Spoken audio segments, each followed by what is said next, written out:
Reverse osmosis works by forcing water through a special plastic membrane sheet to remove compounds such as salts, organic compounds, microorganisms, viruses and pharmaceuticals. Rolls of membrane sheets are wound into cylinder-shaped elements. There are several elements inside each long-pressure vessel. As water enters the vessel, it flows over the membrane surface as it moves from one end of the vessel to the other. The membrane layer is extremely thin. It allows water to pass through or permeate, while preventing other compounds from passing through. Membranes remove molecules based on their size, shape, and charge. Generally, contaminants larger than water molecules will not pass through, including most chemical contaminants and all microorganisms such as viruses and bacteria. Two streams of water are produced. Pure, clean water or permeate flows across the membrane sheets and passes through the membrane layers to the inside core tube. Water that does not permeate becomes more highly concentrated with salts and other substances.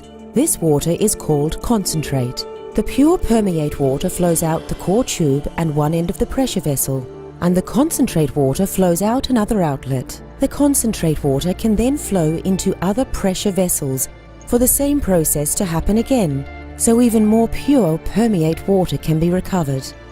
About 82% of all the source of water becomes purified water.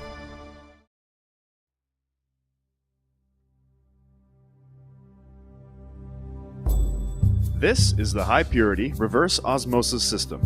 Commonly called the RO, it is a fully automated process with automatic controls and alarm system. An RO water system includes pre-filtration for particulate matter and chlorine reduction with carbon treatment. So, what is reverse osmosis? To best understand reverse osmosis, to illustrate, imagine a semi-permeable membrane with fresh water on one side and concentrated solution on the other, such as salt water. If normal osmosis takes place, the fresh water will pass through the membrane to dilute the concentrated solution. In reverse osmosis, pressure is exerted on the side with the concentrated solution to force the water molecules through the membrane to the freshwater side. This retains the salt to give us salt-free water. Particulate filtration at 5 microns is the first step in the treatment process. This filter ensures that all particulate matter is removed prior to the next step of filtration, as well as less long-term maintenance of the RO membranes. Reverse osmosis is sensitive to oxidizers such as chlorine, typically found in all city water sources. Therefore, the process and water RO water system includes granular activated carbon, commonly called GAC. The GAC is an absorbent and will reduce the levels of chlorine being sent to the RO membranes. The effluent of the carbon column passes through a higher micron capture filter to capture any carbon fines that may have been released from the vessel.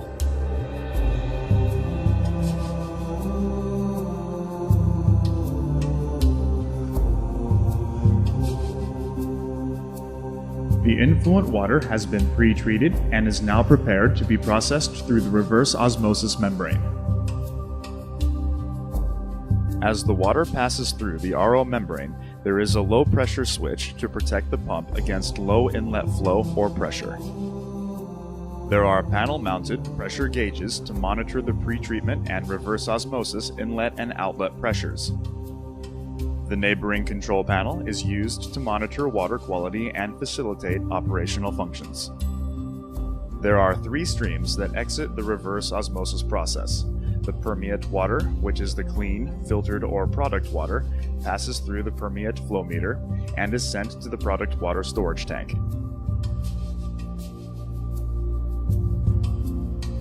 At higher salt levels, the concentrate is sent to sanitary sewer, or in some cases non-critical locations for reuse, also known as gray water recycle.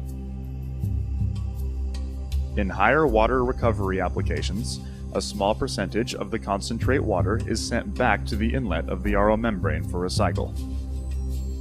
The salt removal reverse osmosis step is complete and the filtered water is stored for distribution and use. The product water is fed from the bottom of the tank to the distribution pump, where it will be post-treated before being fed to the facility points of use. The clean water low in salts, typically stored for a period of time, is a target for bacterial growth. Therefore, the process and water system includes a germicidal ultraviolet disinfection unit for bacteria control. Germicidal UVC light deactivates the DNA of bacteria, viruses, and other pathogens, and thus destroys their ability to multiply, which is critical in any process and lab use environment of RO product water. The UV-treated water is passed through a final filter, usually submicron, to filter any organic or non-organic matter from the subsequent ultraviolet treatment. In some cases, further ionic removal will be needed to meet deionized water quality. If this is required, Process and Water implements a DI polishing bed containing strong acid cation and strong basic anion resins to remove all remaining ionic constituents in the water. The product water has been post-treated and is ready to be sent to the points of use.